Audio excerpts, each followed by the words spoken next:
မင်္ဂလာပါခင်ဗျာ Box News ရဲ့သတင်းတူသတင်းကဏ္ဍကနေကြိုဆိုပါရစေဒီနေ့တင်ဆက်ပေးမယ့်သတင်းကတော့အရှေ့အလယ်ပိုင်းဒေသမှာအဆုံးဖြတ်ပေးမယ့်သတင်းပတ်တွေရောက်ရှိလာတော့မယ့်အခြေအနေပဲဖြစ်ပါတယ်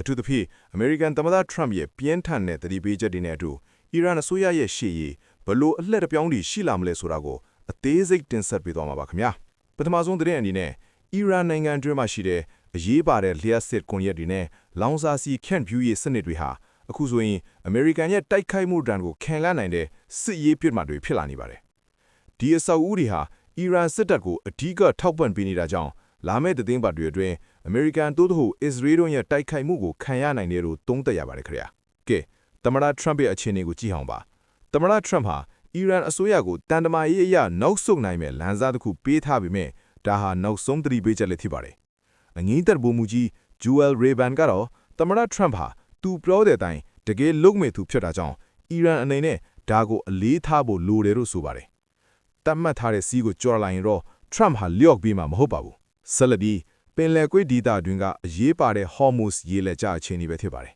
။အီရန်ရဲ့ drone တွေရေမိုင်းတွေနဲ့တင်ပေါ်ဖြတ်ဒုံးကကြီးချင်းမြောက်မှုတွေကိုအမေရိကန်ဗရစစ်တချောက် CND-COM ကထိရောက်စွာဟန့်တားနိုင်ပြီဖြစ်ပါတယ်။စစ်မြေပြင်တပ်မှုကြီးတွေအနေနဲ့လည်းရေလက်ကြားကိုစစ်ရေးအရာအလုံးစုံစိုးရိမ်နိုင်ဖို့ယုံကြည်ချက်အပြည့်ရှိနေပါတယ်ခင်ဗျာ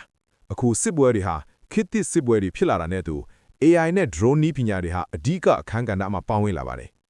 အီရန်ဘက်ကကုန်ကျစရိတ်သက်သာသော Shahed drone တွေကိုအသုံးပြုနေသလိုအမေရိကန်ဘက်ကလည်း Titan RF လိုမျိုးအဆင့်မြင့် jamming စနစ်တွေနဲ့တုံ့ပြန်နေတာကြောင့်နည်းပညာတိုက်ပွဲဟာပိုမိုပြင်းထန်လာနေပါတယ်နောက်ဆုံးသတင်းအနေနဲ့တကယ်လို့အီရန်ရဲ့အခြေခံအဆောက်အဦတွေတိုက်ခိုက်ခံရပြီးနိုင်ငံဟာမောင်အတိကျသွားမယ်ဆိုရင်တော့အီရန်အစိုးရဟာပြည်တွင်းမှာရှိနေတဲ့မြို့ကြီးတွေကိုထိန်းချုပ်နိုင်စွမ်းယော့နဲသွားနိုင်ပါတယ်။ဒါဟာပြည်ပဖိအားအပြင်ပြည်တွင်းမတည်ငြိမ်မှုအကျက်တဲနဲ့ပါရင်ဆိုင်ရမယ့်အခြေအနေဖြစ်ပါတယ်ခင်ဗျာ။ဟုတ်ကဲ့အခုတင်ဆက်ပေးခဲ့တာကတော့ Box News ရဲ့နောက်ဆုံးရစစ်ရေးသတင်းတွေပဲဖြစ်ပါတယ်။အခုလိုစိတ်ဝင်စားဖို့ကောင်းတဲ့သတင်းတွေကိုအမြဲတမ်းမပြတ်လုံသိရှိနိုင်ဖို့အတွက်ကျွန်တော်တို့ရဲ့ Box News Channel ကို Subscribe လုပ်ထားကြဖို့တိုက်တွန်းလိုပါတယ်။ကျွန်တော်မူခါပါခင်ဗျာ။